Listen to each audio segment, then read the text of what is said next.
बहुत समय पहले की बात है। एक ऋषि थे मृकंडु और उनकी पत्नी मरुधति। वे बहुत दुखी थे क्योंकि उनके कोई संतान नहीं थी। उन्होंने सोचा, चलो भगवान शिव की तपस्या करते हैं, शायद वो हमारी सुन ले। उन्होंने बहुत कड़ी तपस्या की। आखिरकार भोलेनाथ प्रसन्न हुए और प्रकट होकर बोले, मांगो, क्या वरदान चाहिए? ऋषि दंपति ने हाथ जोड़कर एक पुत्र मांगा। शिवजी मुस्कुराए और बोले, ठीक है, लेकिन तुम्हारे पास दो विकल्प है। पहला, एक ऐसा बेटा जो बहुत लंबी उम्र जिएगा लेकिन एकदम बुद्धू होगा। दूसरा, एक ऐसा बेटा जो महाज्ञानी और सर्वगुण संपन्न होगा लेकिन उसकी उम्र सिर्फ 16 साल होगी। अब तुम ही चुनो। सोचो जरा, क्या धर्म संकट था। माता पिता ने आपस में विचार किया। उन्होंने सोचा कि एक मूर्ख बेटा जो लंबी उम्र जिए वो तो जीवन भर दुखी देगा।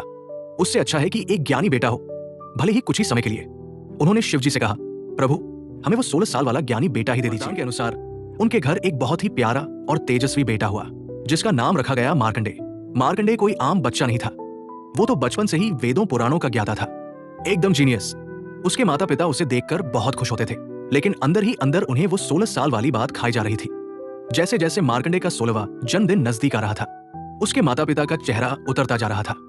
एक दिन मार्कंडेय ने पूछ लिया, आप लोग इतने दुखी क्यों हैं? तब उन्होंने उसे शिवजी के वरदान और उसकी कम उम्र का सच बताया।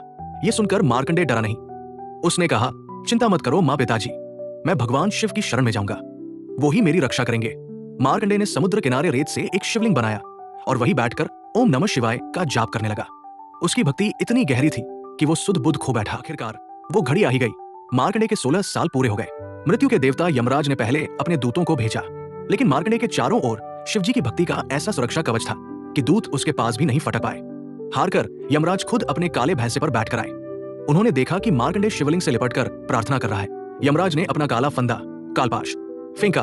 फंदा जाकर मार्कंडेय के गले में अटक गया, जो शिवलिंग को पकड़े हुए था। यमराज उसे खींचने लगे। मार्कंडेय घबराया और उसने जोर से पुकारा, हे मेरे प्रभु शिव, मेरी रक्षा करो। अपने नन्हे भक्त की करुण पुकार सुनकर कैलाश पर्वत पर बैठे शिवजी को भयंकर गुस्सा आ गया। वो तुरंत उसी शिवलिंग से प्रकट हो गए। उनका रूप रौद्र था, तीसरी आंख खुलने ही वाली थी। शिवजी ने यमराज से कहा, मेरे भक्त को छोड़ दो।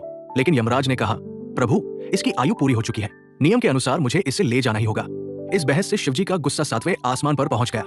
उन्होंने अपना त्रिशूल उठाया और धड़ाम, उन्होंने यमराज पर प्रहार कर दिया। देखते ही देखते मौत के देवता यमराज की ही मृत्यु हो गई। सारे देवता घबराए हुए शिवजी के पास आए और प्रार्थना करने लगे, प्रभु शांत हो जाइए, यमराज को जीवन दान दीजिए, वरना सृष्टि का विनाश हो जाएगा।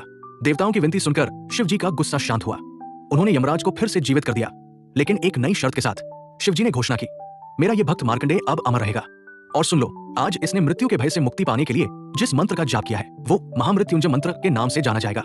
जो कोई भी सच्चे मन से इस मंत्र का जाप करेगा उसे अकाल मृत्यु का डर कभी नहीं सताएगा।